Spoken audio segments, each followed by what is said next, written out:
પાણીનો પોકાર। પાઇપલાઇનના અધૂરા કામને રાજુલા અને જાફરાબાદના લોકો પર તોડાયું જળ સંકટ।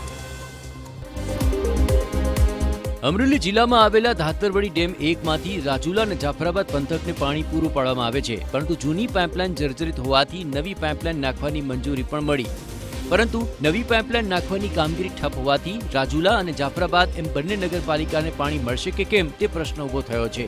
હાલ કાળઝાળ ગરમી વચ્ચે બંને શહેરો પર જળ સંકટ તોડાઈ રહ્યું છે, ત્યારે રાજુલા અને જાફરાબાદ બંને નગરપાલિકાની ટીમ, ચેમ્બર ઓફ કોમર્સના વેપારીઓ તેમજ સ્થાનિકોએ રેલી યોજી પ્રાંત કચેરીએ આવેદનપત્ર પાઠવ્યું। સ્થાનિકોએ સૂત્રોચ્ચાર સાથે રોષ ઠાલવ્યો હતો તેમજ જળ સંકટને ટાળવા પાઇપલાઇનનું કામ સત્વરે પૂર્ણ કરવાની માંગ કરી। આ પાણીની પાઇપલાઇન બંધ રહી છે।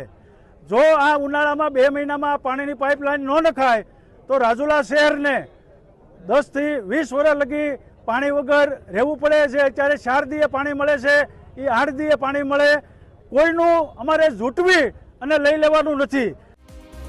થોડા દિવસો પહેલા ધાતરવડી ડેમમાંથી પાણીની પાઇપલાઇન નાખવા મુદ્દે કેટલાક ખેડૂતોએ વિરોધ વ્યક્ત કર્યો હતો, જેના કારણે પાઇપલાઇનની કામગીરી ટલ્લે ચડી હતી। જો અન્ય નગરપાલિકાના સંપ થકી બંને શહેરને પાણી મળે તો આવતા 25 વર્ષ સુધી પાણીની સમસ્યા ભૂતકાળ બની જશે। ટૂંકમાં રાજુલા નગરપાલિકાની તમામ 28 સભ્યોની બોડી જે અમારી ઉપર ભરોસો રાખ્યો છે, એના અનુસંધાને અમે સરસ મજાનું પાણી માટેનું આયોજન કર્યું છે કે પાણીના સંપ 2-3 જગ્યાએ બને એવા છે। તો આ પાઇપલાઇનનું કામ ઝડપથી કરવામાં આવે તો પાણીનો પ્રશ્ન અમારા રાજુલા શહેરનો તદ્દન નિકાલ થઈ જાય એમ છે। જોકે રાજુલા અને જાફરાબાદના લોકોએ ખેડૂતોનું નામ લીધા વગર અને વિવાદથી દૂર રહી બંને નગરપાલિકાને પાણી પૂરું પાડવામાં આવે તેવી માંગ કરી છે।